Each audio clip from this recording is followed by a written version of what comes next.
जनवरी को जींद में होने वाली बदलाव यात्रा को गाँव का निमंत्रण दिया जा रहा है। क्या जनता का रिस्पॉन्स मिल रहा है, क्या कुछ? देखिए, बहुत ज़बरदस्त रिस्पॉन्स है। हमारे साथी गांव-गांव में जा रहे हैं। हमारी कोशिश है कि हम इस रैली से पहले 28 जनवरी से पहले हरियाणा के हर एक गांव में न्योता देने के लिए पहुंचे। हमारे साथी गांव-गांव में जाके ग्राम समिति जो 21-21 मेंबर की हमने बनाई है, वो गांव-गांव जाके इस तरह की मीटिंग्स कर रहे हैं और न्योता दे रहे हैं सभी को। और ये एक अद्भुत रैली होने जा रही है। ऐसी रैली हरियाणा के इतिहास में मुझे नहीं लगता पहले कभी किसी पार्टी ने की है, या आगे भी किसी पार्टी के अंदर इतनी ताकत है किसी के संगठन में कि वो ऐसी रैली कर सके।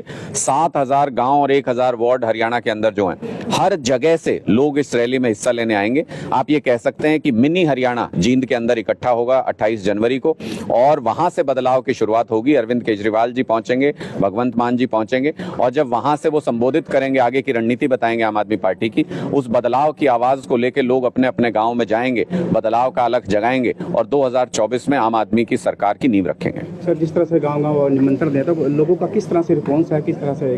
बहुत ही जबरदस्त रुझान है। हर गांव में हम कोई बड़े कार्यक्रम नहीं कर रहे हैं, कहीं पे भी माइक लेके किसी भी चौपाल में कहीं पर भी जाके लोगों से बात कर रहे हैं, तो लोगों का जबरदस्त रुझान है। जो भी लोग आ रहे हैं वो पॉजिटिव हैं इस बात को लेके कि हम जरूर पहुंचेंगे 28 जनवरी में, क्योंकि बदलाव का हिस्सा हर कोई बनना चाहता है। क्योंकि ये जो महासभा हो रही है जींद के अंदर, इसका हिस्सा हर कोई बनना चाहता है। हमने बदलाव यात्रा अभी कुछ दिन पहले खत्म की थी, उसका बहुत अच्छा रिस्पॉन्स था, और अब उसके बाद ये बदलाव महासभा जो होने जा रही है, इससे हरियाणा की राजनीति पूरी तरह से बदल जाएगी, ऐसे हम उम्मीद करते हैं। जिस तरह से मौजूदा सरकार जो है बिना खर्चे बिना पर्ची के नौकरी देने की बात करते हैं, लेकिन फिर भी हरियाणा में बेरोजगारी की मार है। देखिए, नौकरी देते ही नहीं तो खर्ची पर्ची का सवाल कहां से आता है? 60,000 नौकरी देने का वादा पिछले बजट में मुख्यमंत्री जी ने किया था। अब अगला बजट आ गया है, लेकिन 1,000 नौकरी भी अगर वो कागज पे बता दें कि कौन सी नौकरी दी है, तो मैं उनके साथ बहस करने को तैयार हूं खुले मंच पे।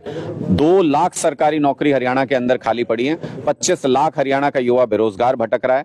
हरियाणा के युवाओं की जितनी बर्बादी इस सरकार ने की है, उतनी शायद इतिहास में कभी नहीं हुई होगी। इसलिए हरियाणा का युवा तो बदलाव मांग रहा है, और जो नौकरी देते भी हैं हरियाणा के अंदर, जो कुछ नौकरियां इन्होंने दी भी हैं, उसमें 75% बाहर के लोगों को नौकरी लगाया जा रहा है। तो इस बार तो हरियाणा का युवा ये कह रहा है कि अगर बाहर के लोग इतने ही प्यारे लगते हैं और बाहर के लोगों को ही नौकरी देनी है आपको, तो खट्टर साहब और दुष्यंत चौटाला जी इस बार कहीं बाहर ही सीट ढूंढ लें अपनी। हरियाणा में तो जमानत जब्त कराएंगे जहां से भी चुनाव लड़ेंगे। 2024 के चुनाव को लेकर पार्टी की तरफ से क्या तैयारी है? पूरी तैयारियां हैं। हमारा संगठन बन चुका है, हर जगह पर गांव-गांव में हमारा संगठन बन चुका है। बदलाव रैली में आगे की योजना को पूरी तरह से अनाउंस करेंगे अरविंद केजरीवाल जी और भगवंत मान जी, और उसके बाद घर घर जाके लोगों को अपनी विचारधारा के साथ जोड़ने का प्रयास हम निरंतर कर रहे हैं। मुझे पूरी उम्मीद है कि हरियाणा के लोग इस बार बदलाव चाहते हैं। कांग्रेस, बीजेपी, इनेलो, जेजेपी इनसे तंग आ चुके हैं। हरियाणा के लोग इस बार बदलाव चाहते हैं। सर, जिस तरह आपके पार्टी के कर्ता मान सिंह रतनगढ़ जी है, रोहतास गाँव-गाँव जाकर पार्टी का प्रचार कर रहे हैं, सर इनके लिए क्या कुछ करते हैं? सारे लोग हमारे कार्यकर्ता जमीन से जुड़े हुए लोग हैं, खूब मेहनत कर रहे हैं, गांव-गांव जाके